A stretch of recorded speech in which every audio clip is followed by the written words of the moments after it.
companheiras e companheiros, é com muita alegria que a gente inicia aqui a nossa 7ª semana do projeto de reflexões políticas semanais. Essa semana em que a gente viu o governo manter intacto o seu projeto de destruição nacional, porém mudar drasticamente a sua base de sustentação, formando uma base parlamentar no Congresso com a velha política, onde são duas fontes centrais, que é a distribuição de cargos e a liberação de emendas parlamentares, para evitar futuramente aí um impeachment e tentar governar de outra forma.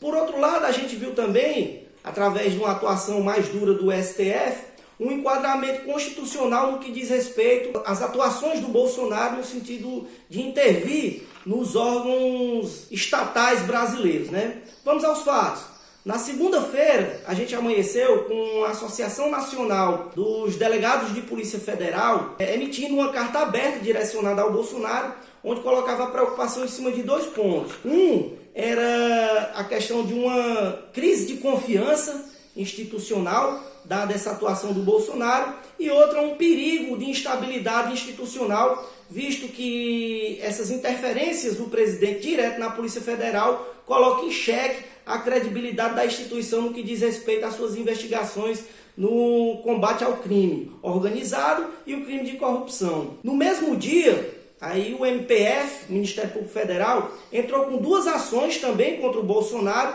pelas revogações que o Bolsonaro fez de portarias do Exército, a portaria 46, a portaria 60 e a portaria 61, que o Exército tentava ali manter o controle, o rastreamento e a identificação de armas e munições no país. O Bolsonaro intervém aí no Exército de forma bastante delicada e um ponto também delicado, que é a questão do monitoramento das armas e das munições. O que é que o Bolsonaro quer com isso? É um ponto de interrogação bastante preocupante.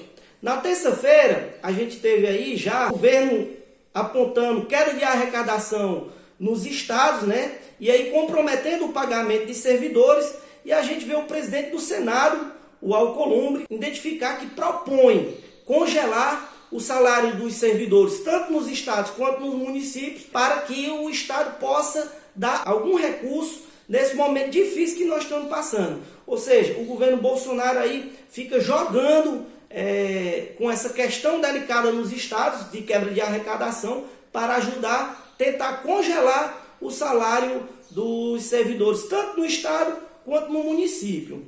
O outro ponto que nós tivemos na terça-feira foi aí já a gente vendo essa atuação do STF mais rígida em relação a esses atos do Bolsonaro, foi que o Celso de Mello autorizou a abertura do inquérito policial para apurar os crimes que o Moro ali, quando saiu na sexta-feira do governo, identificou. Um detalhe, o inquérito policial que o ministro abriu, ele aponta na investigação não só do Bolsonaro, mas também do ex-ministro Sérgio Moro, porque esse aparentemente, em tese, também cometeu crimes contra a administração pública.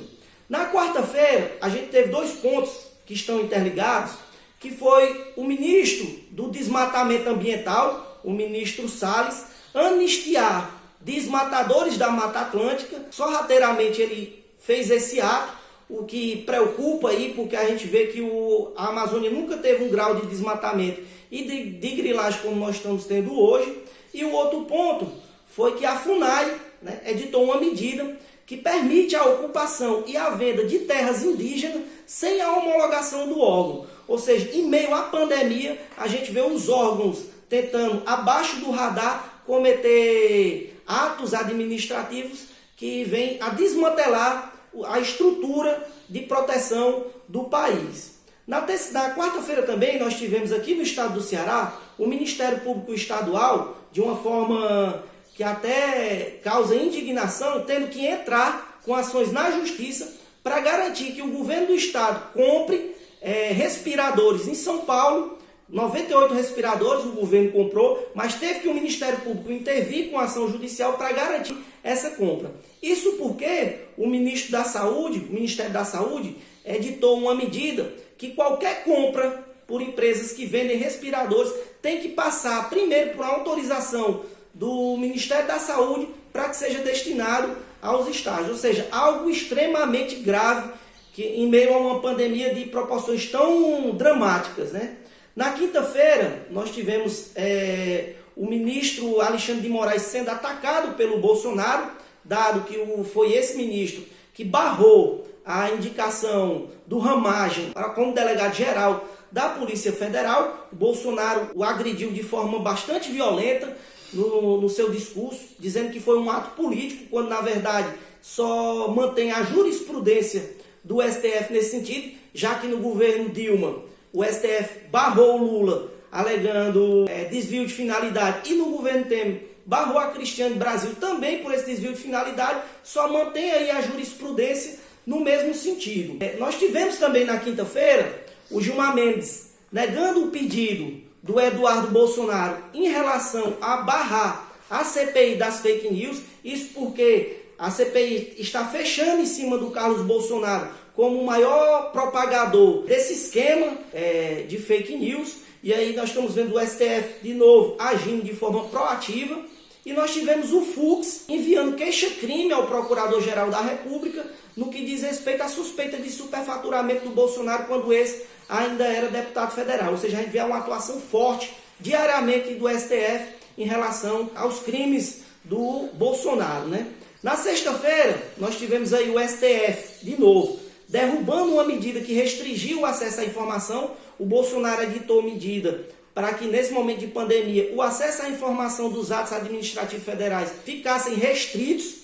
E aí o STF, por unanimidade, decidiu que o acesso à informação tem que ser amplo, certo? E na mesma sessão, houve uma sessão de desagravo aos ataques do Bolsonaro ao Alexandre de Moraes, mostrando aí que o STF está bastante alinhado no enquadramento constitucional, visto que é uma de suas funções constitucionais a guarda da Constituição. Na sexta-feira, o ministro da Saúde, Marcelo Tatti, informando em sua coletiva de imprensa que o Brasil tem que manter o distanciamento social, porém apontando que a partir da semana que vem a gente pode vislumbrar aí no país com as mortes diárias, com base em torno de 1.000 pessoas morrendo todo dia. Ou seja, algo que preocupa, porque mostra que o governo não está organizado para combater a pandemia e que não tem sequer noção de como agir diante dessa situação. Ou seja, a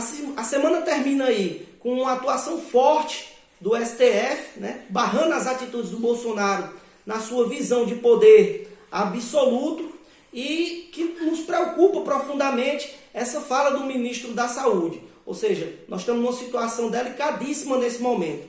Mas a semana que vem promete, né, porque o Sérgio Moro já aponta aí que vai apresentar provas daquilo que vem falando, então nós teremos uma semana aí de embate entre o Bolsonaro e o Sérgio Moro. Fiquemos atentos, acompanhemos os fatos e vamos à luta. Uma boa semana a todos e contem comigo.